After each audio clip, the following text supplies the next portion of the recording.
Welcome to Morning Brief. I'm Julie Hyman. Let's get to the three things you need to know today. First up, Trump roils Wall Street within the span of a few hours. The president announced new market-moving policies targeting the housing and defense industries.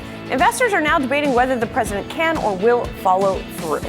And the headline-driven whipsaw in markets comes at a time when stocks are trading near record highs. Now, the Dow Jones and S&P 500 did fall on Wednesday amid the latest bout of volatility, and some strategists are warning stocks could continue to be vulnerable. Goldman Sachs, for example, says current market valuations put equities at risk of a pullback should AI enthusiasm cool amid a weakening in the economy.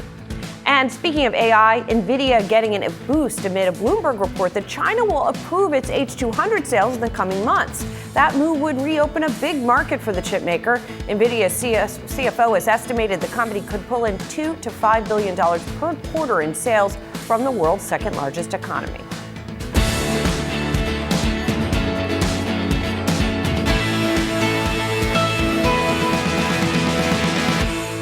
Let's get a check in on stock futures. We are seeing a little bit of weakness here again this morning after the record highs that we saw earlier in the week for the Dow and the S&P 500. So this morning, a little bit of volatility and risk creeping back into markets and that persisting. Right now, the Dow futures indicating a drop of about 0.4% at the open. The S&P just off about 0.1%, and NASDAQ futures pointing to a drop of about 0.5% at the open.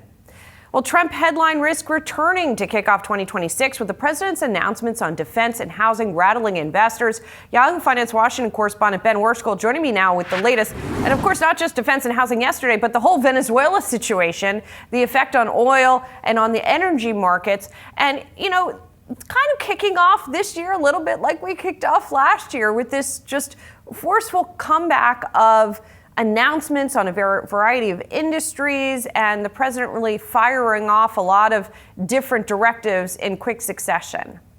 Absolutely. Yeah. You mentioned at the top that one of the big questions of all these pronouncements yesterday is what Trump will do, whether he'll follow through. Venezuela, as you mentioned, is something he is definitely going to have to follow through on one way or another. And the question of oil is top of mind. We have a new interview overnight that the president did with the New York Times, where he gave some new details about his plans there, including plans to stay in Venezuela for years. He was asked about running Venezuela for a year, and he responded, quote, "I would say much longer." Obviously, that is to sort of redo their oil industry, and also comes after plans yesterday from the president announced to control the oil industry themselves. The way he describes it, the details are still being worked out here clearly, is that all the Venezuelan oil would come to the U.S. and be sold by the U.S. with the proceeds being controlled by President Trump himself for the benefit, he says, of Venezuela and the United States. Obviously, this is one aspect of this, and it's still being worked out. It's going to be continued over the coming days. Oil executives are set to visit the White House tomorrow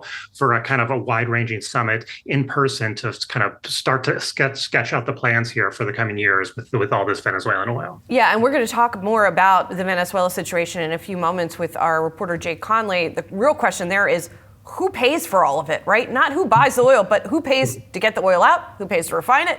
There's a lot of questions still that remain around all of that. And speaking of questions, most of the time, all of these things that happen out of the White House, they then result in more questions, a cascade of questions. So let's talk about some of the other stuff that we heard about yesterday, the defense directives that we got from the White House. On the one hand, some curbs on the defense companies. On the other hand, a lot more spending on defense. Absolutely. Yeah, there's a bit of mixed messaging here on the defense side. I checked, and two of these posts came literally 15 minutes apart, which were pushing defense stocks in different directions. On the one front, Trump did announce an executive order to ban defense contractors from stock buybacks and issuing dividends. There's actually the text of an executive order that's been issued there. So he's taking action there, which is a kind of a negative for the stock price of these defense companies. On the other hand, he also announced a massive increase that he wants of the defense budget overall from $1 to $1.5 trillion. That's $500 billion additional. A lot of that money, presumably, which would go to these defense contractors. So both of these were happening kind of in rapid succession, and also, of course, comes in the context of whether Trump is looking to use these military assets immediately. The latest indicators there, at least on one front, are a bit de-escalatory. He spoke with the Colombian president last night and said it had a nice tone, and that they're going to be meeting in person soon. So at least a little bit de-escalation on that front, but the president is clearly moving forward on defense, getting military readiness top of mind. And then let's talk about housing. So there is this situation over the past few years where we've had private equity companies or institutional investors buying up individual homes and renting them out. And the president's under the gun, as we know, on affordability. And so he goes out and says, well, you guys can't buy more of these houses. So how much force does that pronouncement have? And what effect does it really have? Absolutely. Yeah. There's a lot of questions here about sort of how Trump will follow through and how much he actually can follow through. He even acknowledged in his post that he probably needs Congress to act on that. And that's far from a sure thing. I mean, I think his language in the post is important to read here. He described it as a ban on buying more single family homes, stopping large institutional investors from doing that. That's a sort of relatively limited world here in the overall real estate market. A Brookings study found that large institutional investors only control about 3% of rentals for single family homes. But obviously the details of this will depend, will factor in here in sort of how much impact there is. Either way, we obviously saw a lot of impacts in stock prices. Blackstone, as an example, was yo-yoing yesterday as people were starting to digest this announcement. And then finally, something else that we have to be watching while all this is going on is the perhaps coming tariff ruling from the Supreme Court. It could come as soon as tomorrow, Ben. What's the scuttlebutt in D.C. as to the timing and what we need to be watching? Absolutely. Yeah. So this is the kind of fourth big one on the list, possibly for the next couple of days. What the Supreme Court has announced is that they will convene at 10 a.m. tomorrow, and they may issue opinions. The tariff decision is obviously the top of mind one, and there's a lot of speculation that it could be coming. This is the rough time frame that they've been talking about for a decision there after arguments last November. The case here is about Trump's blanket tariffs. This makes up about half of Trump's tariffs by revenue. It's about 55% of how much money the U.S. brings in from tariff revenue is these IEEPA, the International Emergency Economic Powers Act tariffs that he's really moved on in the last year. What I'm watching for closely, and I think is going to be a big issue to digest for markets, is the nuances of this decision. I think there's a lot of expectation this is going to be a lot different from basically a thumbs up or thumbs down decision. In the arguments last year, the justices were talking about emergency powers. Maybe some are more valid than others. So there could be some level where emergency powers there's a line drawn there. There's also the question of refunds. Everyone from Amy Coney Barrett on down has talked about how that could be a mess.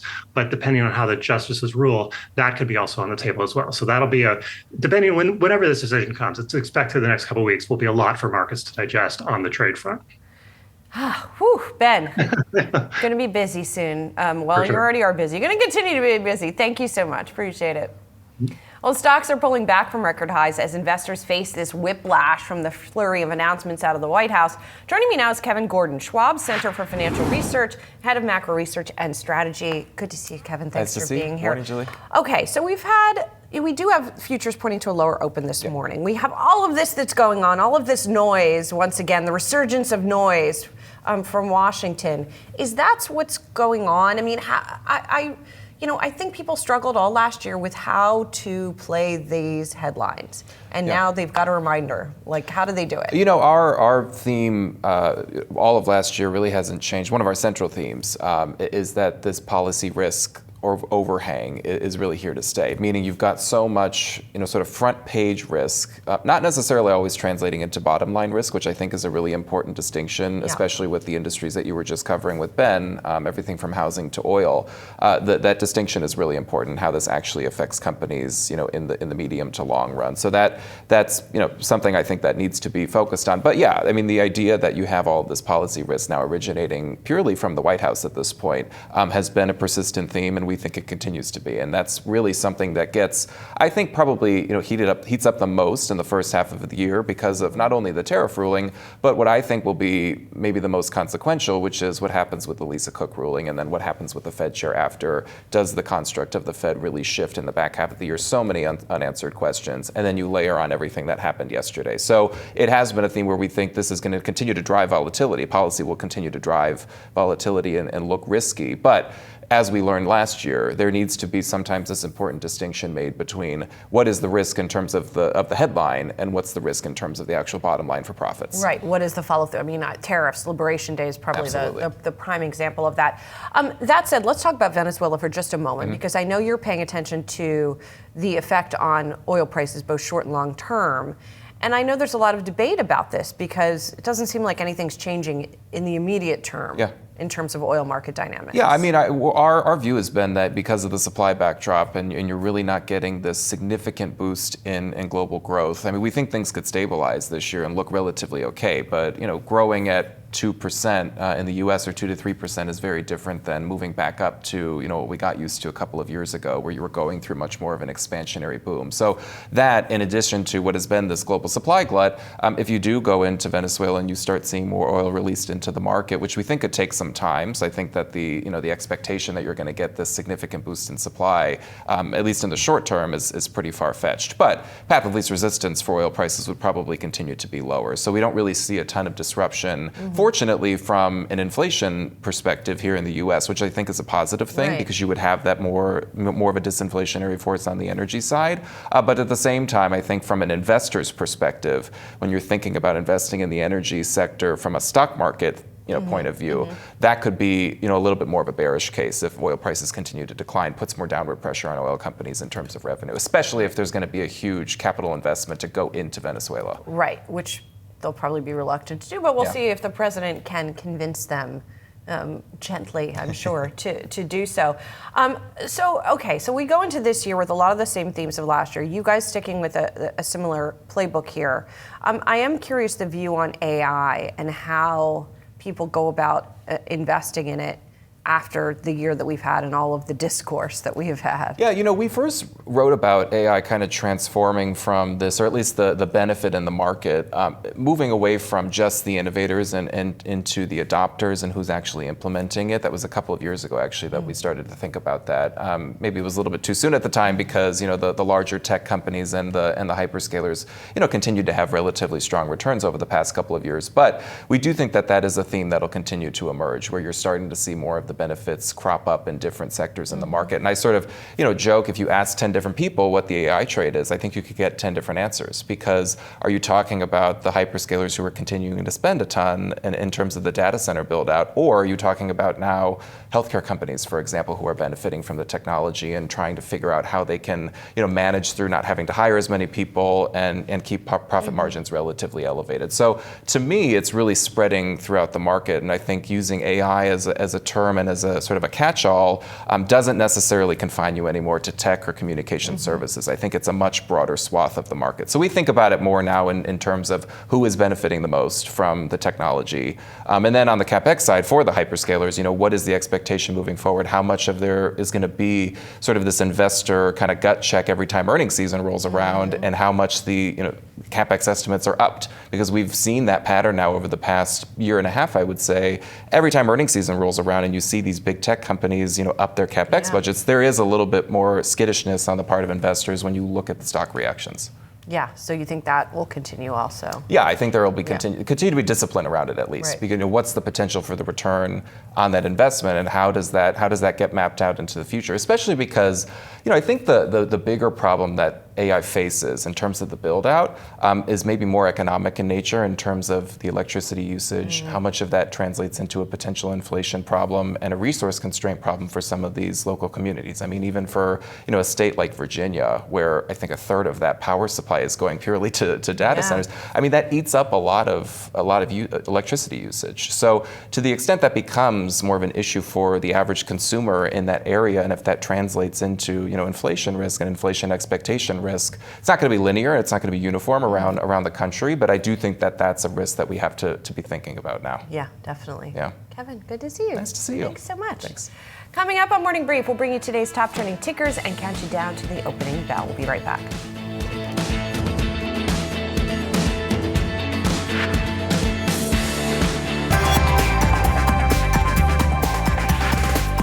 Now time for some of today's trending tickers. We are watching Nvidia, Constellation Brands, and Applied Digital. First up is Nvidia. The chip giant reportedly close to getting approval from China to ship its H200 chips into the country.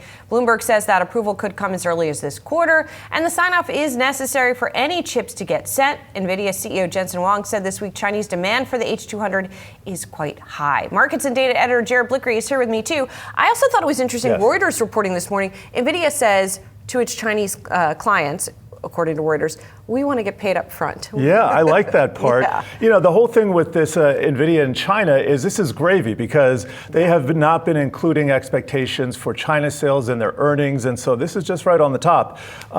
Having said that, expectations are always high for Nvidia. Yeah. So a couple of facts here. This is not a free-for-all. The H200 will be limited to select commercial use and barred for the military, sensitive agencies, critical infrastructure, and also state-owned companies. And the demand, there's so supposedly, according to the Bloomberg article, there's demand from Alibaba and ByteDance. They would be interested in 200,000 or more H200 units.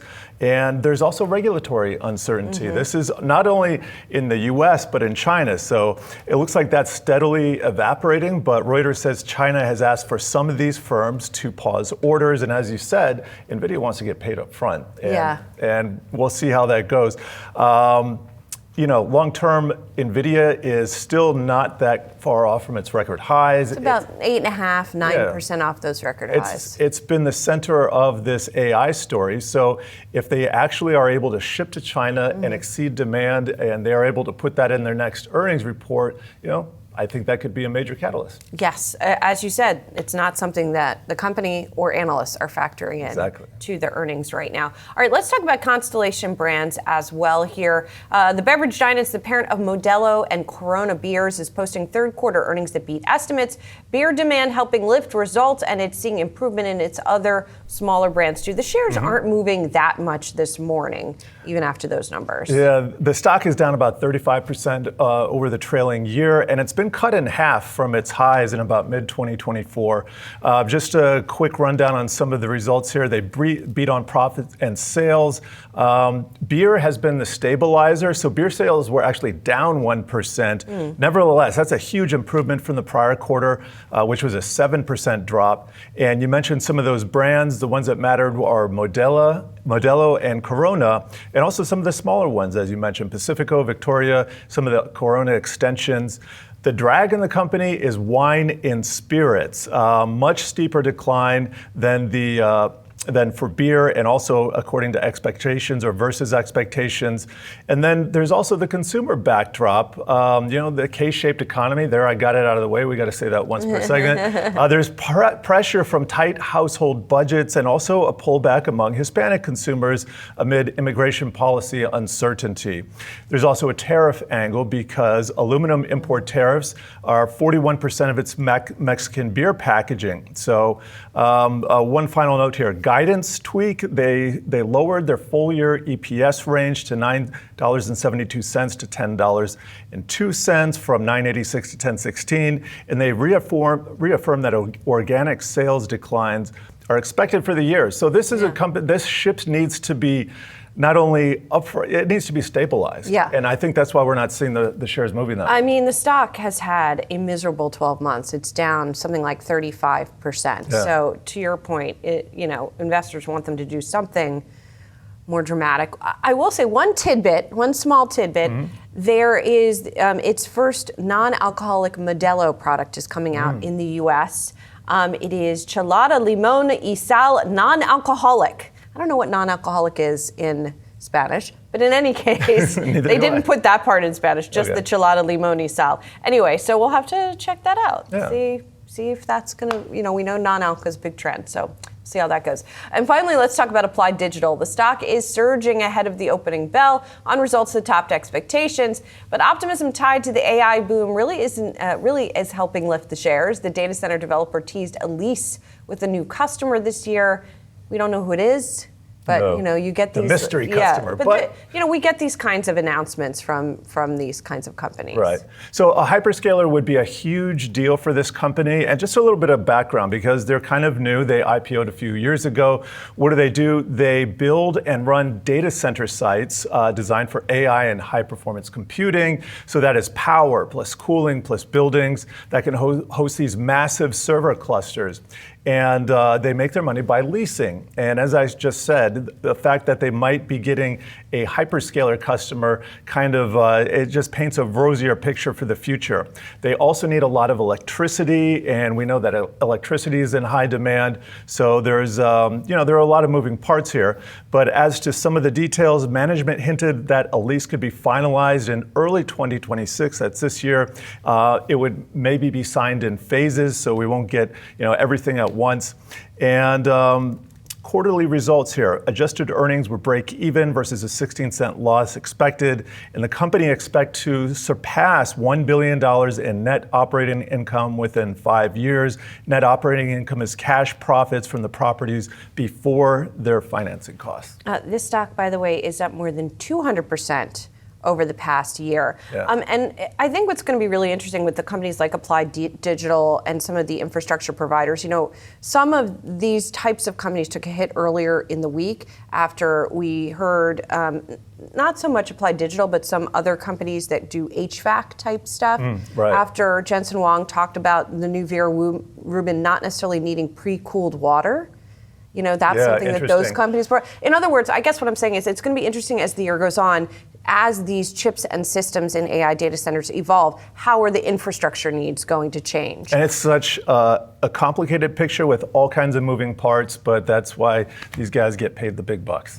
It is, and why investors buy them, I guess. Yes. All right, thanks, Jared, appreciate it. The U.S. is unveiling its strategy for Venezuelan oil. Energy Secretary Chris Wright said the administration plans to control future sales of that oil and hold the proceeds in U.S. accounts. The details follow an announcement by President Trump that the U.S. could take control of up to 50 million barrels of Venezuelan oil. But even though we got a few details, there are still a lot of questions. And joining us now is one of the people asking those questions. Yahoo Finance, Jake Conley. We've been talking about this a lot in recent days in the newsroom.